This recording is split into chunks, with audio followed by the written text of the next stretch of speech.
Perbedaan reaksi elektrolisis elektrolit lelehan dengan reaksi elektrolisis elektrolit larutan yang menggunakan elektroda inet dengan reaksi elektrolisis elektrolit larutan yang menggunakan elektroda reaktif.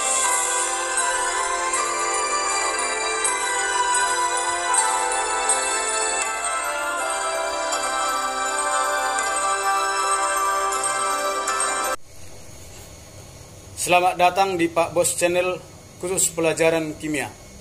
Jika Anda kesulitan belajar kimia, tontonlah video-video pembelajaran saya di Pak Bos Channel. Jangan lupa like, subscribe, share, dan komen. Semoga membantu.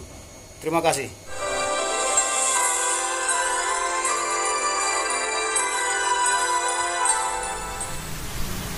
Selamat bertemu kembali dalam pembelajaran kimia bersama saya Pak Bos di Pak Bos Channel. Pada pertemuan kali ini yang mau kita bahas adalah tentang reaksi elektrolisis elektrolit larutan menggunakan elektroda reaktif. Pada video pembelajaran saya sebelumnya, saya telah menjelaskan reaksi elektrolisis elektrolit larutan yang menggunakan elektroda inet. Pada kali ini ya, kita lihat kembali proses yang terjadi dalam katoda dan anoda jika dia larutan dan menggunakan elektroda reaktif. Yang pertama, pada katoda tetap yang terjadi adalah reduksi ya. Dan reduksi yang terjadi adalah kompetisi antara kation dengan air. Kalau kationnya berasal dari logam yang terdapat di sebelah kiri H2O pada deret sel volta, maka seperti yang kita ketahui, yang direduksi nanti adalah airnya. Inilah reaksi reduksi air. Tetapi jika kationnya berasal dari logam yang terdapat di sebelah kanan dari H2O pada deret sel volta, maka yang direduksi adalah kationnya. Inilah contoh reaksi kation ya, ion menangkap elektron berubah menjadi logam. Kalau ini tidak ada masalah karena memang katodanya tidak akan mengalami reduksi. Peristiwa pada anoda ya. Anoda di sini adalah logam yang reaktif. Maka seperti yang kita ketahui, prioritas kita adalah anodanya dulu. Kalau anodanya bisa mengalami oksidasi, maka anodanya lah yang mengalami oksidasi dibandingkan dengan anionnya. Sehingga pada elektrolisis elektrolit larutan yang menggunakan elektroda reaktif, yang mengalami oksidasi adalah anodanya, bukan anionnya. Memang kalau di dalam larutan ya, elektrolit yang elektrodanya inet ya, yang mengalami oksidasi adalah anion atau air. Pada saat itu sudah kita terangkan, jika anionnya mengandung oksigen, maka yang dioksidasi adalah air. Tetapi jika anionnya tidak mengandung oksigen, maka yang dioksidasi adalah anionnya itu sendiri. Baiklah, untuk mempermudah kita memahami, akan kita lihat contoh soal berikut. Contoh soal. Tuliskan reaksi elektrolisis larutan CuSO4 menggunakan elektroda Ag. Yang pertama kita lihat elektrodanya. Elektroda adalah Ag atau yang reaktif. Proses yang terjadi pada katoda adalah reduksi. Maka yang direduksi nanti adalah antara kation dengan air. Karena katodanya tidak mungkin mengalami reduksi karena dia logam. Reduksi itu adalah dari larutan ke logam, maka ini sudah logam. Jadi yang kita perhatikan adalah kationnya. Kationnya adalah Cu ya, Cu. Karena letak dari Cu di dalam deret sel volta di sebelah kanan, maka yang mengalami reduksi adalah kationnya, yaitu Cu-nya. Inilah reaksi reduksi dari Cu2 positif, menangkap 2 elektron, menghasilkan Cu. Untuk anoda. Ya. Pada anoda kita perhatikan, karena elektrodanya reaktif, maka prioritas pertama yang mengalami oksidasi adalah elektrodanya atau anodanya, yaitu Ag. Karena Ag dapat mengalami oksidasi, maka yang mengalami oksidasi adalah elektrodanya itu sendiri. Ya, tidak lagi anion atau airnya. Maka reaksi oksidasi dari Ag adalah sebagai berikut. Maka reaksi reduksi dan reaksi oksidasi yang terjadi pada larutan ini akan kita lihat pada penulisan reaksi berikut ini. Yang pertama kita buat adalah reaksi ionisasi dari CuSO4, yaitu Cu2 positif ditambah SO4 2 negatif. Maka yang pertama kita tulis adalah reaksi yang terjadi di katoda, yaitu reduksi. Yang direduksi adalah kation, ya, kation Cu, karena Cu itu terletak di sebelah kanan H2O tadi. Kita tuliskanlah reaksi reduksi Cu, yaitu Cu2 positif ditambah 2 elektron menghasilkan Cu. Kemudian untuk anoda, reaksi oksidasinya, ya, karena Ag-nya adalah elektroda yang reaktif, maka Ag-nya lah yang mengalami oksidasi. Inilah reaksi oksidasi dari Ag. Untuk menuliskan persamaan reaksi ini melengkapinya, kita harus samakan jumlah elektron yang ditangkap pada reaksi reduksi dan yang dilepaskan pada reaksi oksidasi.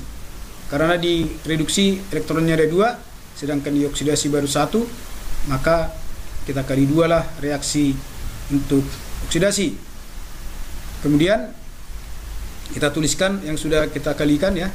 Ini dikali 2 berarti di sini 2Ag, tadinya 1, ya. Ini jadi 2Ag 2Ag positif tambah 2 elektron. Sehingga kita matikanlah elektron yang sama, maka kita cari lagi yang sama seperti Cu2 positif dan Cu2 positif. Maka akhir reaksinya adalah CuSO4 tambah 2Ag menghasilkan Cu tambah 2Ag positif dan SO4 2 negatif. Jadi sangat mudah, ya, perbedaan antara reaksi elektrolisis larutan elektrolit yang menggunakan elektroda inet dan yang menggunakan elektroda tidak inet atau yang reaktif. Berikutnya akan kita lihat contoh kedua. Contoh kedua, tuliskan reaksi elektrolisis larutan AgNO3 menggunakan elektroda Cu. Pada soal nomor 1, kation di larutannya adalah Cu, elektrodanya Ag. Pada soal kedua ini, ya, kation di larutannya adalah Ag, elektrodanya Cu. Maka kita perhatikan, ya, di katoda terjadi reduksi antara kation dengan air. Karena kationnya adalah Ag positif dan juga masih terletak di sebelah kanan dari H2O, maka kationnya lah yang mengalami reduksi. Reduksinya adalah Ag positif tambah elektron menghasilkan Ag. Untuk anoda, karena Cu adalah elektroda yang reaktif, maka Cu lah yang mengalami oksidasi. Cu, ya, mengalami oksidasi berubah menjadi Cu2 positif tambah 2 elektron. Jadi sangat mudah, ya. Kalau soal yang pertama tadi Cu-nya di kanan, Ag-nya di kiri.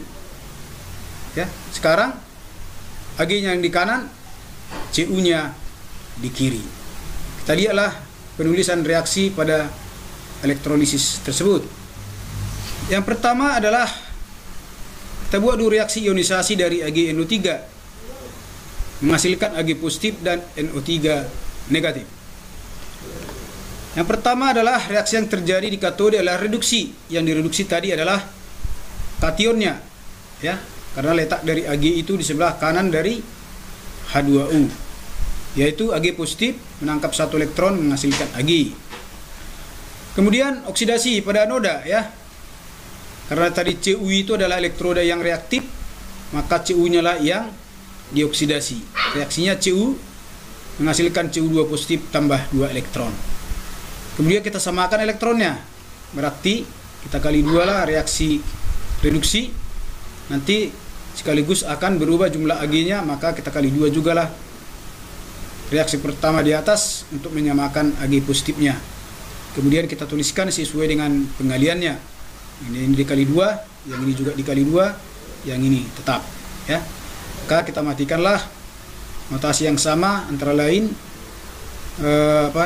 elektron, kemudian Ag dengan Ag positif dengan Ag positif, sehingga reaksi yang terakhir adalah Ag NO3 ditambah Cu menghasilkan Ag tambah Cu2 positif tambah NO3 negatif.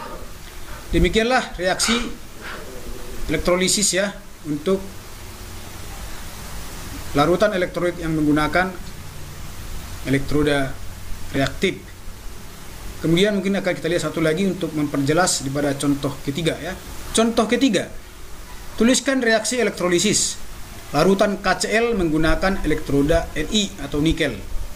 Nikel itu juga reaktif ya. Kemudian kita lihat kation ya, kationnya adalah K. Kalau kationnya adalah K itu letaknya di sebelah kiri dari H2O, maka H2O-nya lah yang mengalami reaksi reduksi. Kemudian di anoda, karena nikel itu reaktif, maka nikelnya lah. Penulisan reaksi elektrolisis larutan KCl menggunakan elektroda Ni. Yang pertama kita lakukan adalah membuat ionisasi dari KCl, yaitu K positif dan Cl negatif.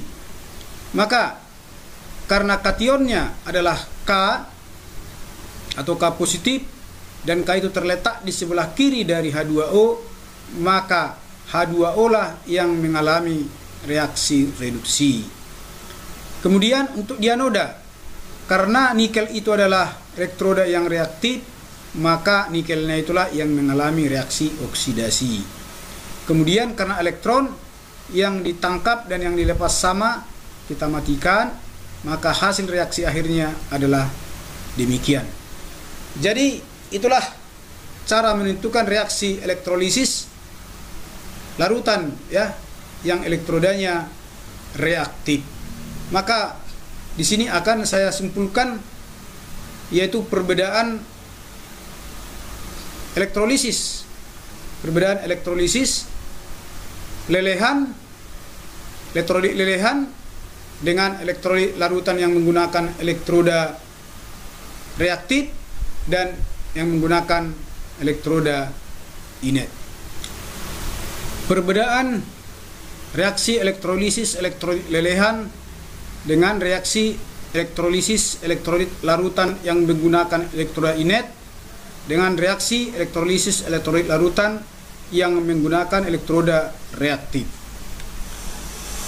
Pada elektrolisis elektrolit lelehan ya, yang terjadi adalah di katoda reduksi terjadi pada kationnya, sedangkan di anoda oksidasi terjadi pada anionnya.